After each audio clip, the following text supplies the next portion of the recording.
Pablo Callejón, ¿cómo te va? Muy buenos días. Hola Mariano, ¿cómo están? Buenos días, ¿cómo les va? Bien, bien. Bueno, ¿qué nos trajo para hoy? Bueno, viste que nos hemos preguntado en muchos momentos de la pandemia, ¿quién va a pagar esta crisis? Sí. Es una pregunta que aparece de manera sostenida. Alguien la tiene que pagar, Pablo. Claro, Alguien claro, la- porque esta idea de que todos pagan, todos de alguna manera son afectados por la crisis, es una entelequia. Uno sabe que eh, algunos la pasan peor y otros la pasan mejor, ¿no?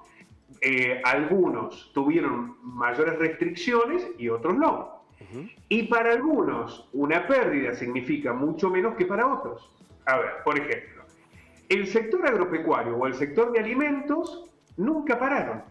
Podrían haber tenido, pueden que hayan tenido una venta inferior a la prevista, pero nunca pararon. El sector agropecuario y el sector alimentario, aún en los peores momentos de la restricción, siguieron trabajando y siguieron teniendo ingresos. Hay otros sectores que evidentemente no, hay algunos que ni siquiera han comenzado, están desde marzo con sus actividades paralizadas y no saben qué va a pasar. Digo, por ejemplo, jardines de infantes, Sí. transportes Transportes escolares. escolares, claro. Claro, bueno, ellos ni siquiera saben cuándo van a poder tener una actividad regular, ¿no? Hay otros que comenzaron pero están a media máquina, Bueno, porque además el sector turístico con mucha incertidumbre, a pesar de algunos anuncios e intenciones de protocolo de temporada, pero hay una incertidumbre muy grande. efectivamente. Algunos, la merma en la capacidad les ha implicado o tener menos ganancias o pasarla mal durante un tiempo, pero han ganado muchas veces. Y a otros les ha significado cerrar el único sustento que tenían. ¿Cuántos comercios chicos debieron cerrar porque no les daban los recursos? Ha sido muy variable, muy heterogénea. No es verdad de que todos perdieron. Y no es verdad que todos perdieron de la misma manera. De hecho, algunos han ganado. Yo sigo insistiendo en esta idea, esta situación de los bancos, ¿no? El sistema financiero sigue siendo sostenido por este esquema. Pensemos, por ejemplo, los perjudicados la situación de quienes tomaron crédito suba. Y no hablo solo de vivienda, hablo también de aquellos que, por ejemplo, tuvieron un auto. Un auto. ¿No? En algunos casos les ha aumentado tanto el capital que si vendieran ese auto no recuperan, No. no pueden pagar la deuda que tienen. Bueno, ¿por qué los adjudicatarios de créditos UBA siguen pagando este esquema? Bueno, para no quitarle rentabilidad a los bancos. Esta es la medida. El gobierno, que el presidente Alberto Fernández en algún momento de campaña dijo, entre los bancos y la gente, yo elijo a la gente. Bueno, Sí. ha elegido a los bancos. En este esquema se ha elegido sostener a los bancos. No es verdad que sea un acuerdo entre privados únicamente. Los SUBA fueron sostenidos, impulsados y promocionados por el gobierno de entonces, por el Estado, por el gobierno de Mauricio Macri. Y durante la campaña se prometió por parte del gobierno nacional, por el actual presidente Alberto Fernández y el Frente de Todos, que iba a haber una solución, que no es esta. No llega esa solución para el crédito UBA, no La llega. solución no llega, porque esta no es una solución. No. El gobierno dice, bueno, nosotros tenemos que poner mucho dinero para congelar. No. No. Lo que se ha hecho es tirar para adelante y los bancos siguen garantizándose esa rentabilidad porque en algún momento van a cobrar. Los que pierden son los adjudicatarios. Lo que pasa con la tarjeta de crédito, te dicen, bueno, pero le dimos una prórroga. No, te la dieron una prórroga con el contexto financiero que imponen los bancos. Los bancos no pierden, vos vas a perder. A los bancos no se los toca, por alguna razón no se los toca, ¿no? Son intocables en este sentido. Por lo cual, no todos han perdido igual, no todos han sufrido igual la pandemia. En este marco, ¿cuál es el debate más allá de la Argentina? Porque en la Argentina todo parece generar una grieta, ¿no? Cada medida que se anuncia termina de un lado o del otro. ¿No? Sí. No parece haber un camino conducente hacia una realidad. Ahora, en la Argentina se planteó, lo hicieron diputados del oficialismo, cobrarle más a los que tienen más, ¿no? Esta idea de el aporte de las grandes fortunas. Sí. Ahora, ¿cuál es la mirada en el mundo? ¿Somos los argentinos los que estamos desquiciados económicamente con políticas que van a contramano de lo que... Porque, ¿qué dicen los economistas ortodoxos? No se puede cobrar más. Entonces piden que el Estado se haga cargo, pero que no cobre más, ¿no? Esto es lo que piden. Digamos, este es el momento en que el Estado, bueno, pero el Estado como,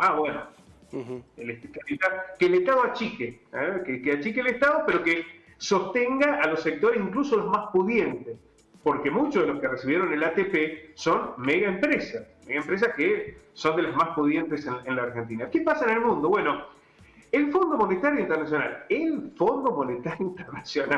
no es que estoy hablando de una organización social, Sí. el FMI se expidió en este sentido. ¿Te parece que veamos qué opina el FMI de quién debe pagar la crisis? A ver.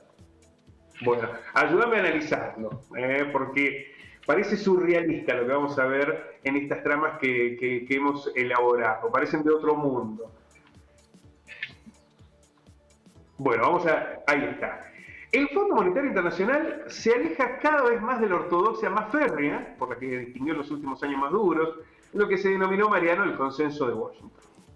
El organismo multilateral empezó la crisis exhortando a los países a gastar tanto como pudieran.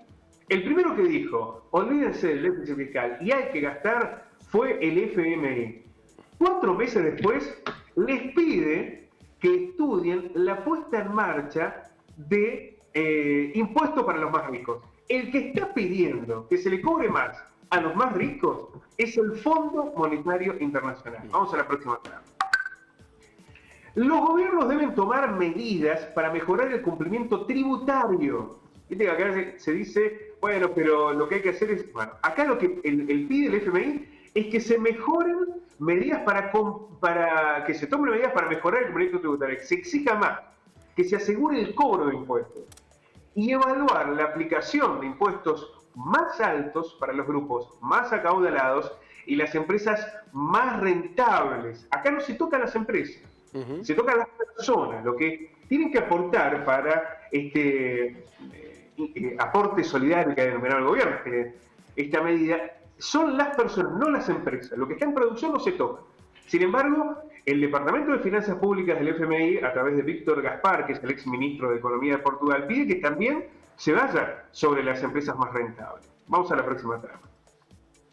Gaspar dijo que los ingresos resultantes contribuirían a pagar servicios críticos, como las redes de salud y de protección social, en una crisis que ha afectado de manera desproporcionada a los segmentos más pobres de la sociedad. Porque también están esas miradas que tienen una enorme carga cultural, que dicen, bueno, a los pobres siempre les llega el plan, no pierden nada, le dan salud, le dan... No. Acá en Argentina y en el mundo, esas medidas paliativas no logran, obviamente, contrarrestar la pobreza estructural, pero ni siquiera logran ser un paliativo de lo coyuntural. En un contexto de pandemia, que decíamos es el exministro de Hacienda de Portugal y actual funcionario del FMI, en la rueda de prensa posterior a la presentación del informe semestral de fiscalidad global del organismo, que es importante que aquellos que mejor estén contribuyan a compensar a los más vulnerables. En el corto plazo, sin embargo, la gran preocupación del fondo es que los países no dejen caer demasiado pronto, mirá este dato, Mariano, Sí. demasiado pronto las medidas de apoyo fiscal. ¿Qué dice el fondo? A contramano de los ortodoxos, que son 2 o 3, ¿no?